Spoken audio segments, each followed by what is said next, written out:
Daniel Reininger, président d'honneur d'Alsace Nature. Lucie Valex, au collège Félix Eboué. Lilan, j'habite à Hirschfeld. Aline Baumann, Stop Fessenheim. Guillaume, j'habite à Blodelsheim. Jean-Marie Braume, directeur de recherche émérite au CNRS en physique des particules et membre de diverses associations telles que Global Chance ou le groupement de scientifiques pour l'information sur l'énergie nucléaire. Bernard Gucci, représentant d'Europe Écologie Les Verts et d'Alter Alsace Énergie. Alain Ruche, président de l'association Elsace. Elsace, c'est l'entente locale et solidaire des artisans, commerçants et entrepreneurs. Alain Ecker, je suis originaire de Namsheim. Monsieur Denis, et j'habite Fessenheim. Myrto Tripati, présidente et fondatrice de l'association Les Voix du Nucléaire. Jean-Pierre, j'habite la région. Gustav Rosa, und ich vertrete im Mahnwachen-Dreieckland. Alors j'avais déjà entendu qu'il y aurait quelque chose à la place de la centrale, mais au tout début j'avais entendu d'un projet de recyclage de batteries. Mais du coup là j'ai appris que c'était plutôt un technocentre pour recycler les métaux de la centrale. Beaucoup de personnes qui ne connaissent pas le sujet ont peur. On a déjà vu ça à la construction de la centrale nucléaire et surtout maintenant avec tout ce qui est communication ultra rapide, des réseaux sociaux et tout ça, les mauvaises informations se diffusent plus vite que les bonnes. On a perdu quand même pas mal d'emplois et de population suite à la fermeture de la centrale.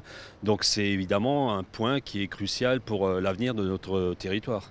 De toute façon, le recyclage de tout ce qui est dans la centrale, au niveau nucléaire, la question se posera d'une façon ou d'une autre. Et j'attends des éclaircissements, beaucoup d'éclaircissements de ce débat. Tous les thèmes doivent être abordés pour qu'on trouve une justification, une clarification à ce projet.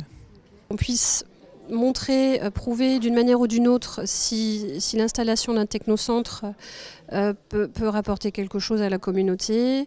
Alors j'attends de ce débat quelque chose qu'on voit rarement dans un débat, c'est une objectivité de la part de tous les participants.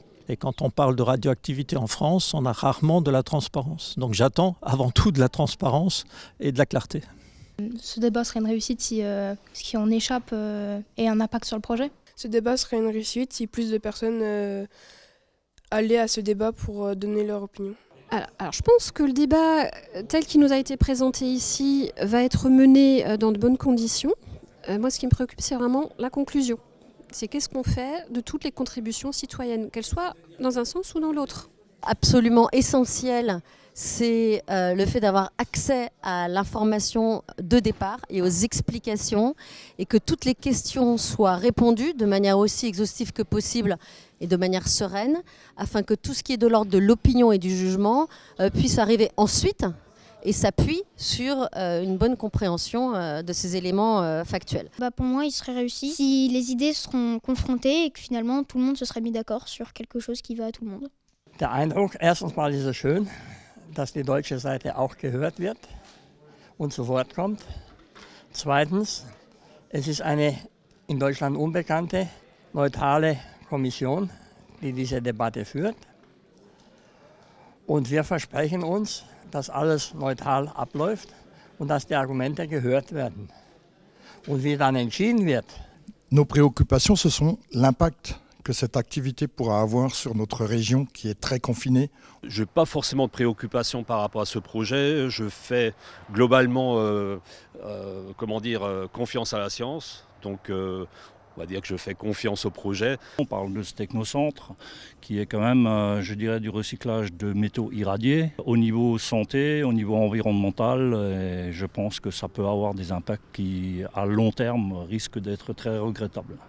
À quoi vont servir spécifiquement ces métaux?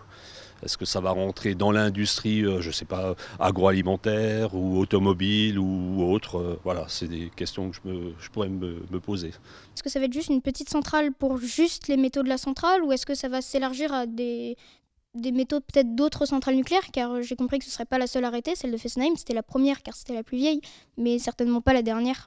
Comment on fait pour ramener les déchets, pour les recycler et ça va créer combien d'emplois?